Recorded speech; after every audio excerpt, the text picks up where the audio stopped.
So I've been running my Airbnb business for the last 2 years, and in the next 10 minutes, I'm gonna tell you everything that I did right, everything I did wrong, the good, the bad, and the ugly of all the sides of running this business. I'm also gonna answer questions like, would I start an Airbnb business in 2023? And if I would, what would I do differently? So it took me 2 years and invested over $3 million in 6 Airbnbs, currently generating $30,000 a month in cash flow. So make sure you stay until the end to learn about my entire experience. So before I explored Airbnb as a business model, I was already investing in traditional long-term rental properties. So I got my first rental property, this fourplex, for $380,000 in September 2018, and then scaled it to 40 rental properties, making $6,000 a month in cash flow. I put a lot of work, sweat equity into these rentals, and then I found out about Airbnbs and then started going down that rabbit hole. And then I saw 1 or 2 Airbnbs was cash flowing more than all my units combined every single month. And this was back in November 2021. I remember I immediately asked myself, what am I doing wrong here? And more importantly, did I just waste the last few years of my life going after long-term traditional rentals? So in December 2021, I decided to give Airbnb a shot and see if I could do the same. Now let's talk about Airbnb arbitrage versus traditional Airbnb. So the first option, Airbnb arbitrage, is where you don't buy the property, but instead you find a property for rent, you contact the landlord, and then agree to sublease their property. So this basically means that you get permission from the landlord for you to launch it on Airbnb. Now the second option is traditional Airbnbs, where you buy the property with the loan or cash under your name, and then you put it on Airbnb yourself. So personally, I went with Airbnb arbitrage to start because even though I had the capital to buy a property, I was just skeptical about this whole process. Because at the time, I couldn't fathom a single property making $7,000 or more a month in cash flow with a 70% occupancy rate. Just sounded too good to be true. And with arbitrage, you significantly lower the amount of money you have to put into the property since you're not actually having to buy it. So for example, if you're looking at a property listed for, let's say, $2,000 a month in rent in Richmond, Virginia, it's gonna cost you anywhere from $10,000 to $11,000 in total to launch it on Airbnb with new amenities, covering security deposits, expenses, rent, and so on. So getting my first Airbnb was a pretty interesting experience. Now, being a landlord myself, I knew how to talk to these landlords in order for them to trust me with their properties. So I chose a market in Arizona as my first market because it was close to a national park, it was near a major metro, there was skiing in the winter, and so on. So I found this property for rent for $4,100 a month and decided to give it a shot. So after convincing the landlord to let me sublease it, I had allocated about $26,000 to spend before launching. So I spent $18,000 on furniture, amenities, another $5,000 for rehab, paint, accent walls, murals, etc. Then I paid a handyman about $600 to hang up pictures, install cameras, locks, etc. Another $1,000 for movers to assemble all the furniture, cleaners to come clean the place, and then an LLC to get everything set up. Now, I'm not gonna lie, I was pretty scared while we were getting everything ready because I was scared once we launched it on Airbnb that there was gonna be this massive party and they were gonna trash the place. And I was also nervous about what if they lose the keys or what if they get locked out? All these different scenarios started running into my head, and all these small problems were big worries in my head at the time. But once you break it down into individual thing, that these big worries that I had in my mind actually had very simple fixes. So I remember after everything was done, we launched on Airbnb and we waited a couple hours, and then we got a notification that someone had booked our property. Of course, we were super stoked, so I checked my phone, I'm messaging the person, and then they come back and say, hey, we accidentally booked your place, can we cancel? So of course, we were super excited, then we were bummed out. So we canceled their reservation. And then a couple hours later, we got another notification, and this person wanted to book our place. So the first night, it was this guy, his girlfriend, and his dog. So the guy and the dog first show up, and at first we didn't really think much of it because it seemed pretty normal. The girlfriend wasn't there, but he said that the girlfriend was coming later, and he was just walking back and forth on the deck, didn't really think much of it, and everything was normal until later that night. So basically what happened was that he just didn't know how to operate the thermostat, so we controlled on our end. He said it was inhumane to lock the thermostat. He has multiple properties that he knows how to figure this out himself, but basically we got it resolved in a couple hours. Now this is where it kind of gets weird. So the next day, the cleaners show up at checkout, notice that he's still there, and so we tell him, hey, just knock on the property, see what's going on. So the cleaner knocks the first time, he doesn't answer. They reach out to us saying, hey, he's not answering.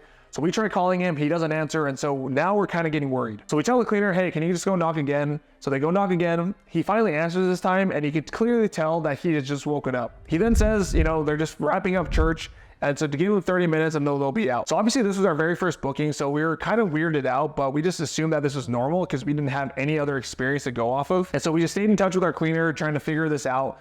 And once they got into the place, they noticed that all they were eating was just white bread. And we found out that they were burning incense and doing some weird rituals while only eating white bread. So we're like, what is going on here? Thankfully, they didn't do anything else or damage the property. It just happened to be some weird guest. So this is where it becomes really important to have a really solid team, and I'm going to talk more about that later. And then tying this back for some of the big problems that I had in my head of why I didn't start Airbnb sooner is, for example, keys. right? The solution to this is just installing a digital smart lock that you can control from anywhere, or installing a decibel meter like minute sensor to track the audio levels in the Airbnb, so to ensure that there's no loud sounds or any parties happening. Now, despite the first weird couple hours and days on Airbnb, the first 30 days was actually really good. We made $15,000 in revenue, $9,000 of which was clear profit. And in that moment, I had a lot of thoughts running through my head. First of all, I thought that I was just wasting my entire 3 years of my life investing in traditional rentals, and I only spent $26,000 to acquire this property. Because in those 30 days, I made more profit from one Airbnb than my entire rental units combined, which was about 40 at the time.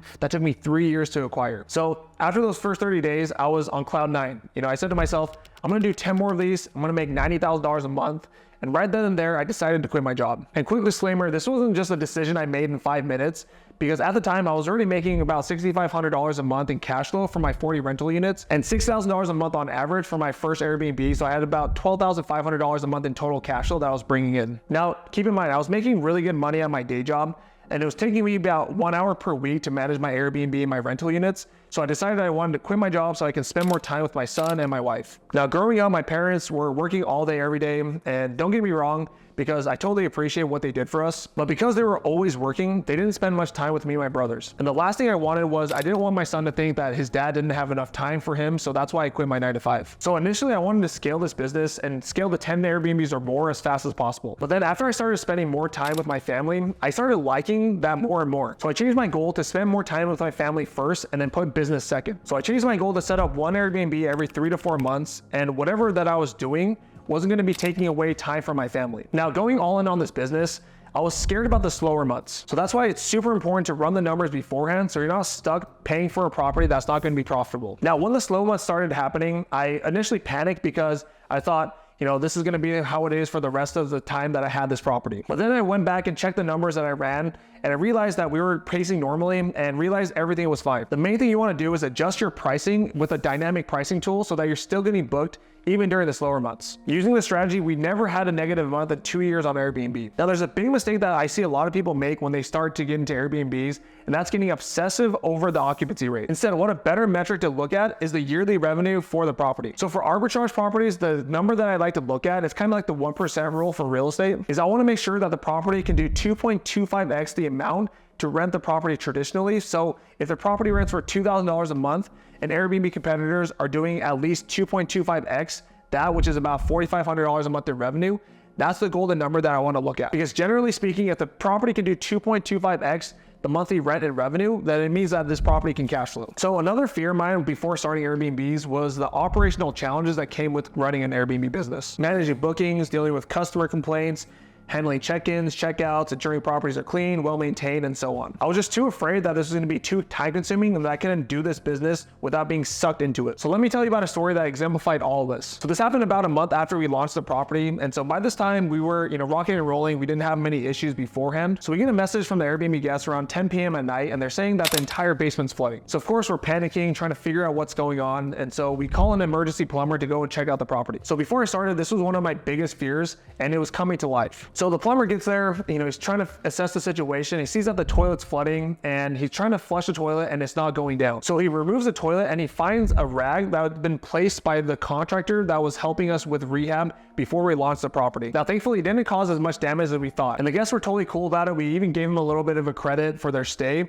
and they were happy as well. So the moral of the story is these issues can arise in any sort of business. And as long as you have a solid boots on the ground team member that can go and assess the situation, you don't have to be there for every single one of these. So we purposely managed the property ourselves for the first year or so, and that's because we wanted to really understand the ins and outs of this business. Since then, we've hired a virtual assistant that goes and answers every guest question, deals with all these guest management stuff, the pricing, etc. And we pay them a few $100 a month to manage our entire portfolio. So we're literally only spending about 30 minutes to an hour per week to manage them. So you can definitely streamline and systematize this entire process. You don't have to pay 20 to 30% of your gross revenue to some management company that's not gonna be doing it nearly as good of a job as if you hired and trained a virtual assistant to do this for yourself. Not to mention it's like a tenth of the price. So you see all these headlines about inflation, recession, the Airbnb bust, and how Airbnbs are now doomed. So we've seen all the news cycles since December 2021 up until this point about the Airbnb bust, inflation, COVID, etc. So the thing I'm gonna harp on in this video is that you have to run the numbers, and we do this by running a best case, average case, and also a worst case scenario to make sure that we're gonna be profitable in all these different circumstances. And because we ran our numbers conservatively on these different spectrums, none of our properties have ever had a negative month. It's all about knowing what to do and treating this like a business from the start, because gone are the days where you can just take a couple of crappy photos, put it on Airbnb, and then start making money. Me and my students in my community are launching properties every single week and are absolutely crushing it because we're running all the numbers from the start, doing our due diligence, and now we're reaping the benefits of doing all that legwork up front. But if you know what you're doing, picking the right location, differentiating your property, taking great photos, optimizing your listing in terms of pricing, description, and so on, you'd be surprised, but like 90% of hosts don't do that. If you want to be a part of the 10% of Airbnb hosts who make money during recessions or not, you can join my next free live workshop that I'm going to be hosting. I analyze properties live, give you a 90-day roadmap on how to set up your first Airbnb that can make $2,500 a month in profit and more. All you need is about $10,000 in capital, about 5 hours per week to call landlords, a laptop, and if you want to learn more, the link is in the description. So I'm going to try to post more long-form videos like this, so if you want to see more videos like this, hit subscribe, like, whatever those YouTubers say, and I'll see you next week.